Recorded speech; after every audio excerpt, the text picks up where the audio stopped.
Evening students. तो देखिए हमने क्या पढ़ा था अभी, स्टैंडर्ड इक्वेशन ऑफ एसएचएम तक हम आ गए थे, जो कि कितनी होती है, A x of t equals to A sine omega t plus five naught या फिर A cos omega t plus five naught. अब उसके ऊपर बेस्ड कुछ न्यूमेरिकल सॉल्व करके देखते हैं कि उसका एप्लीकेशन कैसे होगा। सिंपल न्यूमेरिकल से स्टार्ट करेंगे और कुछ अच्छे न्यूमेरिकल सॉल्व करेंगे। देखिए जो पहला क्वेश्चन है आपका वो क्या बोल रहा है कि एक इक्वेशन दी है आपको एक्स ऑफ टी की 10 साइन 20 टी प्लस 0.5। आपसे पूछा है amplitude, angular frequency, linear frequency, time period और इनिशियल फेज। तो सबसे पहले जो भी आपका गिवन इक्वेशन है उसको स्टैंडर्ड इक्वेशन से कंपेयर कर लीजिए। स्टैंडर्ड इक्वेशन क्या होता है, साइन के फॉर्म वाला A sine omega t plus five naught, जहां पे ए आपका क्या बताता है, एम्पलीट्यूड, ओमेगा क्या बताता है आपका, एंगुलर फ्रीक्वेंसी, फाइव नॉट क्या होता है आपका, इनिशियल फेज। ये पूरा जो आर्ग्यूमेंट है इसे क्या कहा जाता है, फेस। एंगुलर फ्रीक्वेंसी की वैल्यू किसके बराबर होती है, ओमेगा किसके बराबर होता है, 2 पाई बाई टी के, जहां पे इस टी को क्या कहते हैं हम, टाइम पीरियड। ये वही टाइम पीरियड है जिसके बाद वेव अपने आप को क्या करेगा, रिपीट करेगा।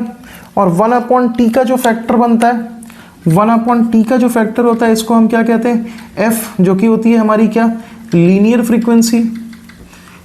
फ्रीक्वेंसी, जिसका मेजर किस में किया जाता है, हर्ट्ज में। और इस एंगुलर फ्रीक्वेंसी को किस में मेजर किया जाता है, इस एंगुलर फ्रीक्वेंसी को मेजर किया जाता है रेडियन पर सेकेंड्स में। ठीक है, तो देखते रहिए। अगर आप ये दोनों इक्वेशन को कंपेयर करेंगे तो जहां ए लिखा हुआ है वहां यहाँ क्या लिखा हुआ है, 10। मतलब डायरेक्टली आप बोल सकते हो कि एम्पलीट्यूड कितना है, क्वेश्चन में 10 मीटर का। अगर मीटर्स में दिया होता तो, सेंटीमीटर में दिया है अगर 10 की वैल्यू तो ये सेंटीमीटर हो जाएगा। उसके बाद आप देखो ओमेगा की जगह पे क्या लिखा हुआ है, 20 पाई टी होगा ना, ये सिर्फ 20 टी नहीं होगा, क्वेश्चन में क्या होगा, 20 pi T, 10 sine 20 pi T ऐसा था। तो ओमेगा की जगह पे आप देखोगे तो क्या लिखा हुआ है, 20 पाई। ठीक है, ओमेगा क्या होता है, 2 पाई बाई टी, और ये किसके बराबर दिया हुआ है, 20 पाई के। अगर आप इसको सॉल्व करेंगे तो पाई पाई कट जाएगा और 2 किससे कट जाएगा, 10 से। तो यहाँ से अगर आप देखोगे तो टाइम पीरियड कितना मिल जाएगा आपको, टाइम पीरियड की वैल्यू कितनी आ जाएगी आपकी, 1/t इधर और ये इधर, टाइम पीरियड कितना हो जाएगा, 1/10, जो कि हो जाएगा क्या, 0.1 सेकेंड का आपको क्या मिला, टाइम पीरियड मिला।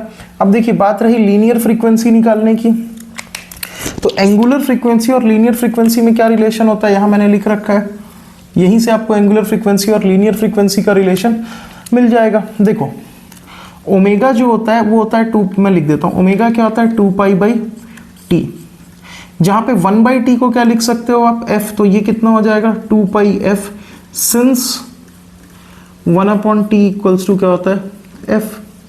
ठीक है, ये जो ओमेगा की वैल्यू आई थी आपकी 20 पाई, अपने से पूछा है ना एंगुलर फ्रीक्वेंसी भी, तो ये 20 पाई क्या हो जाएगी, रेडियन पर सेकंड में इसका आंसर आ जाएगा।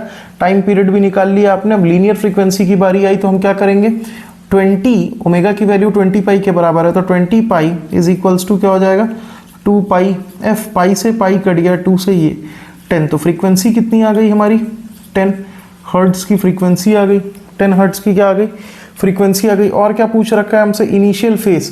तो इनिशियल फेस कहाँ होता है, देखो ये फाइव नॉट इनिशियल फेस है, और यहाँ पर इस जगह पे क्या लिखा हुआ है, 0.5।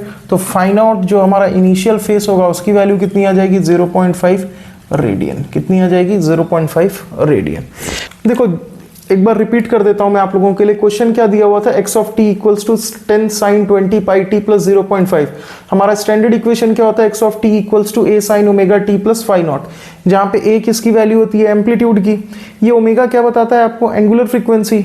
ये फाइव नॉट क्या होता है, इनिशियल फेस। साइन या कॉस के आर्गुमेंट में जो पूरी चीज लिखी रहती है उसको हम क्या बोलते हैं, फेस बोलते हैं।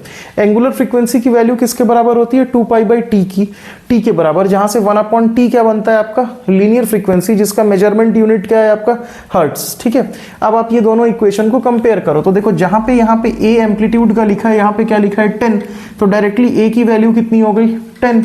यहाँ पे फाई नॉट की जगह यहाँ क्या लिखा है 0.5, तो आपकी फाई नॉट की डायरेक्टली वैल्यू क्या दिख रही है 0.5। जहाँ पे ओमेगा लिखा होता है वहाँ यहाँ क्या लिखा है 20 पाई, मतलब ओमेगा की डायरेक्टली वैल्यू कितनी दिख रही है 20 पाई। अब आपको पता है कि ओमेगा किसके बराबर होता है 2 पाई बाई टी के, तो देखो 2 पाई बाई टी की वैल्यू कितनी दी है 20 पाई। इसको सॉल्व करोगे तो टी की वैल्यू कितनी आ जाएगी 0.1।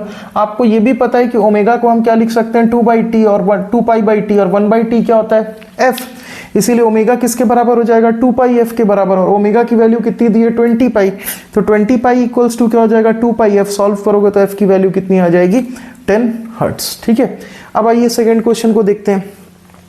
सेकंड क्वेश्चन में भी आपसे डिस्प्लेसमेंट पूछा है, स्पीड पूछा और एक्सेलरेशन पूछा है t इक्वल्स टू 1.5 सेकंड। इसको भी एक बार सिर्फ देखने के लिए कंपेयर कर लो।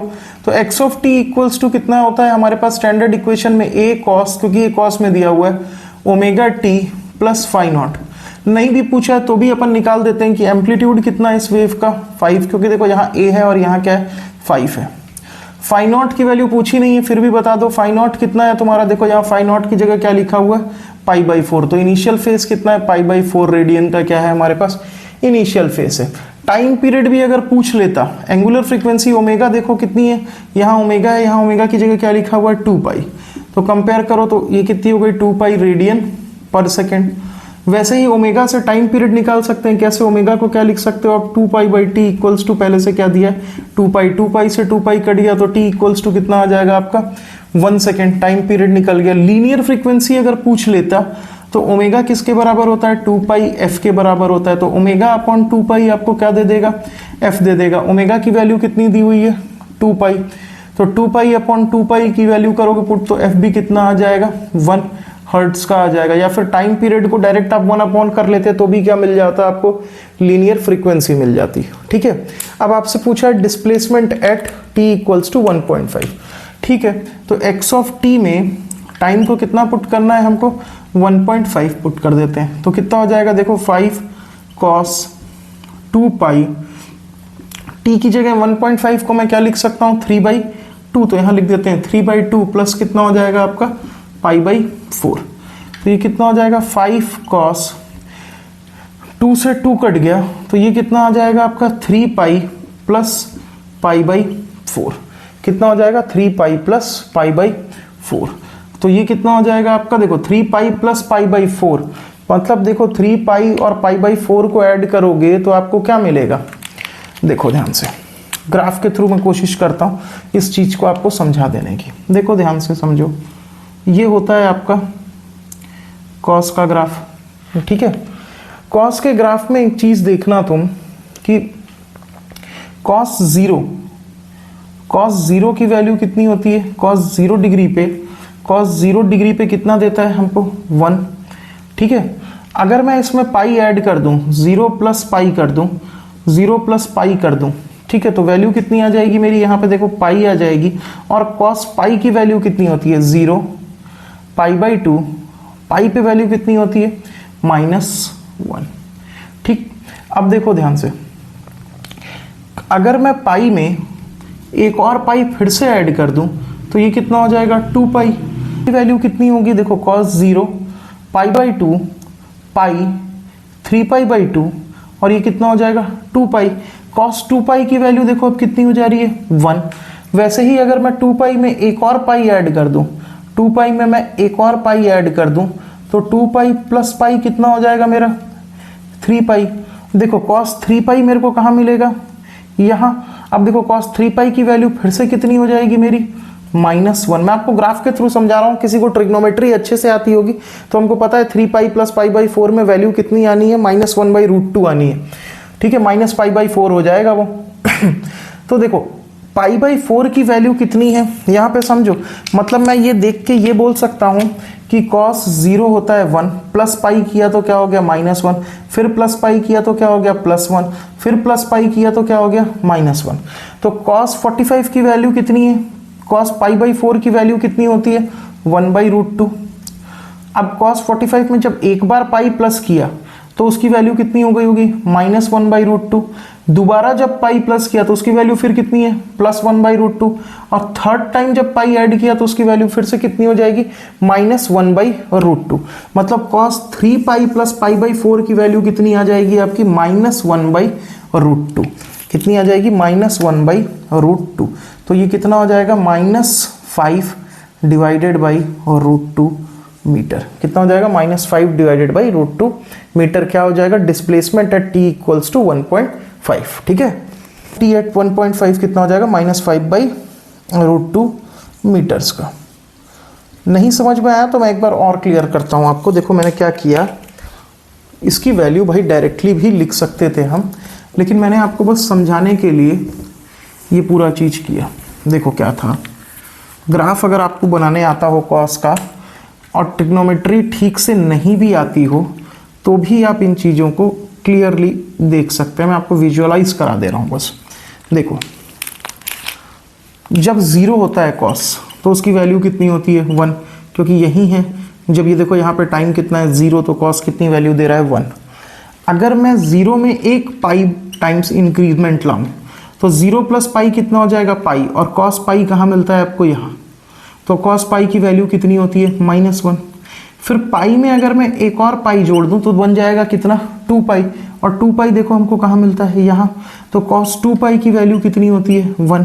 फिर देखो 2 पाई में भी अगर मैं एक पाई और जोड़ दूं, मतलब 2 पाई में अगर अब मैं एक और पाई ऐड कर दूं तो मेरे को देखो वैल्यू कितनी मिल जा रही है, -1। तो ये कितना है, 3 पाई। अब देखना 3 पाई में अगर मैं एक पाई और ऐड कर दूंगा तो मेरे को वैल्यू कितनी मिल जाएगी, +1। देखो मतलब क्या है कि ये हर पाई एंगल में क्या कर रहा है, ऑसिलेट कर रहा है। क्यों ऑसिलेट कर रहा है, खुद ही देख लो। यहाँ पे ये यहाँ से यहाँ तक 1 पाई/2 और यहाँ से यहाँ तक 1 पाई/2। तो 1 पाई/2 बाद ये क्या हो जाएगा, रिपीट हो जाएगा, लेकिन नेगेटिव साइन के साथ। यहाँ पे प्लस, यहाँ पे माइनस, फिर यहाँ पे माइनस तो यहाँ पे प्लस, यहाँ पे प्लस तो यहाँ पे माइनस, यहाँ पे माइनस तो यहाँ पे प्लस। वहाँ पे आपका क्या था, 3 पाई प्लस पाई/4, या फिर ऐसे देखो पाई/4 प्लस 3 पाई।